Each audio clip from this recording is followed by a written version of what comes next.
जीवन बीमा की तरह स्वास्थ्य बीमा फाइनेंशियल प्लानिंग का अहम चरण है। कुछ जानकार तो ये भी मानते हैं कि जीवन बीमा से पहले स्वास्थ्य बीमा ज्यादा जरूरी और फायदेमंद है। बीमा लेते समय आपको कुछ चीजों का ध्यान रखना चाहिए।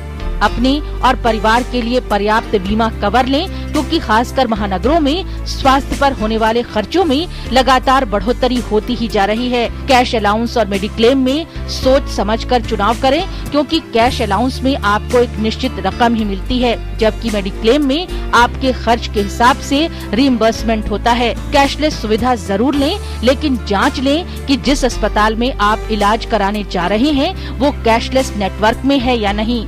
ऐसा भी हो सकता है कि बीमा खरीदते वक्त अस्पताल नेटवर्क में हो, लेकिन आपके इलाज के वक्त वो अस्पताल नेटवर्क से बाहर हो चुका हो।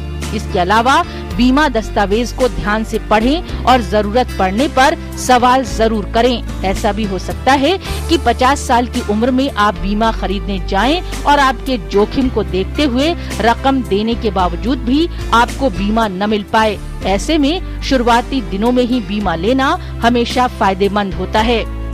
शुरुआत में ही बीमा लेने के कुछ और फायदे भी हैं। आपकी उम्र कम होने की वजह से कवर पर प्रीमियम का खर्च कम होता है।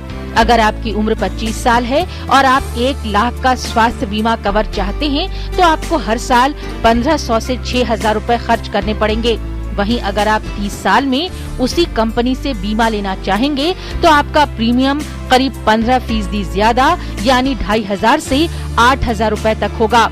इसके अलावा कंपनियां पहले से चली आ रही बीमारियों को कवर नहीं देती और इसके लिए आपको 3 से 4 साल तक के लिए इंतजार करना पड़ता है। इसलिए कम उम्र में बीमा कवर लेने से आपको फायदा होता है, क्योंकि 25 साल की उम्र में बीमारियों की संभावना कम ही होती है। साथ ही आपके जितने ज्यादा साल क्लेम फ्री होते हैं, यानी अगर आपने कोई क्लेम नहीं किया है तो आपका प्रीमियम बढ़ने की संभावना कम होती है, क्योंकि कंपनी की निगाह में आपसे जुड़ा जोखिम कम होता है। जाहिर है कम उम्र में स्वास्थ्य बीमा लेना हर तरीके से फायदे का सौदा है। ऋतु गुप्ता की रिपोर्ट, डीडी न्यूज।